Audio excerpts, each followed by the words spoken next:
آج ساری قوم غم گسار ہے۔ لوگوں کے گھروں میں وکلاء نے اور جو ڈاکٹرز کے درمیان جھگڑا ہوا اس سے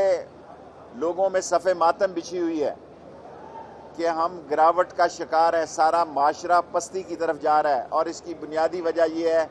کہ پاکستان کی سیاست میں بڑا انتشار اور خلفشار ہے۔ ایک منتخب حکومت کو گرانے کے لیے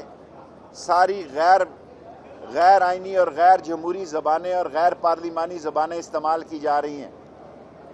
انشاءاللہ امید ہے کہ آج الیکشن کمیشن کی اگر ایک آدھی اور میٹنگ نہ ہوئی تو یہ تمام سیاسی پارٹیوں کا فرض ہے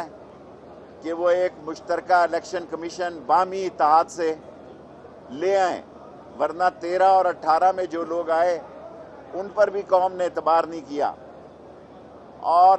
ہندوستان میں جو آج مسلمانوں پر بیت رہی ہے، سارے ہندوستان کا مسلمان پاکستان کی طرف دیکھ رہا ہے۔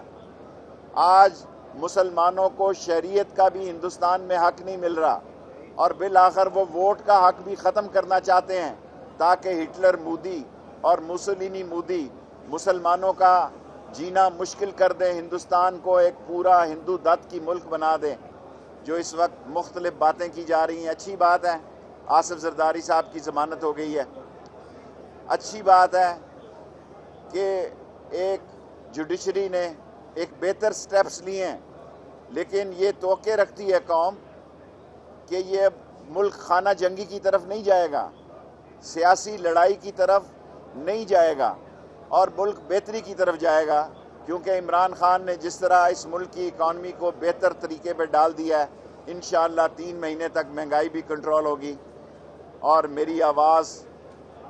ہر وقت یہ ہے کہ ہم اپنی بلنگ کو، خاص طور پہ بجلی اور گیس کے بلوں کو اس قابل بنائیں، یہ 3 مہینے میں انشاءاللہ عوام کو راحت ملے گی۔ کل جو اسلام آباد میں افسوسناک حادثہ ہوا ہے، اس سے طلبہ تنظیموں پہ جب ساری سیاسی پارٹیاں متفق ہیں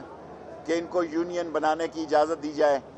یہ کل کا جو حادثہ ہے جس میں ایک طالب علم کی جان گئی ہے اور 10 سے 15 زخمی ہوئے ہیں، یہ بڑا افسوسناک واقعہ ہے۔ یہی وجہ تھی کہ طلبہ یونینوں کو اجازت نہیں دی گئی، کیونکہ طلبہ تنظیمیں جو ہیں وہ اسلحے کا اور تشدد کا استعمال کرتی ہیں، جس سے طلبہ یونین کے فعال ہونے میں رکاوٹ